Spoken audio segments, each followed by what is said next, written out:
പിന്നെ ഒരു അൺപ്രഡിക്റ്റബിലിറ്റി. അതായത് ആദ്യത്തെ ഒരു അരമണിക്കൂർ ഇങ്ങനെ ഇങ്ങനെ കഥ പോയിക്കൊണ്ടിരിക്കും. പിന്നെ അവിടുന്ന് നമ്മൾ എന്താണ് പ്രതീക്ഷിക്കുന്നത് അത് നടക്കില്ല, അതിങ്ങനെ നടന്നുകൊണ്ടിരിക്കില്ല. അത് ഓരോന്നും നമ്മളിങ്ങനെ ഓരോ പോയിന്റ് എത്തുമ്പോൾ അഞ്ഞ് ഇങ്ങനെ ഇരിക്കും. അപ്പൊ അങ്ങനെയാവില്ല. എന്ന് പറയുന്നതിൽ സസ്പെൻസോ ടിസ്റ്റോ അല്ല, കഥ പോകുന്ന രീതി. അതായത് ഇപ്പോൾ എങ്ങനെ പറയാം, ഒരു വഴി തെറ്റിയിട്ട് പോകുമ്പോൾ നമുക്ക് ഏത് വഴിക്ക് എത്തിച്ചേരാന്ന് പറയാൻ പറ്റില്ല എന്ന് പറയില്ലേ, അതേപോലെ നമുക്ക് വളരെ എന്താ പറയുക സങ്കീർണമായിട്ടുള്ള വളരെ സീരിയസ് ആയിട്ടുള്ള കാര്യങ്ങളാണ് പടത്തിൽ കാണിക്കുന്നത്. പക്ഷെ ഇവര് ഒരു ഡാർക്ക് കോമഡി അല്ലെങ്കിൽ ബ്ലാക്ക് ഹ്യൂമർ പോലെയാണ് ഇവർ പ്രസന്റ് ചെയ്തേക്കുന്നത്.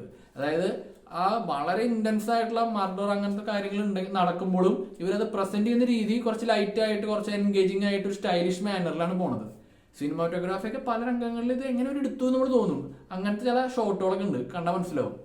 പിന്നെ ഞാൻ പറഞ്ഞില്ലേ, ഇതില് ഒരു ബേസിക് പ്ലോട്ട് എന്നൊക്കെ പറയാനുള്ളത്, ഒരു ബിൽഡിങ്ങിൽ താമസിക്കുന്ന നായകൻ ആള് ബാറിലേക്കാണ് വർക്ക് ചെയ്യുന്നത്. അപ്പൊ നായകന് തൊട്ടപ്പുറത്തെ ഫ്ലാറ്റിലത്തെ ഒരാള് പൂച്ചനെ നോക്കണം, ആളുടെ അപ്പനെ വയ്യാണ്ടായിട്ട് വേറെ സ്ഥലത്തേക്ക് പോവാന്ന് പറഞ്ഞിട്ട് കൊടുക്കണു.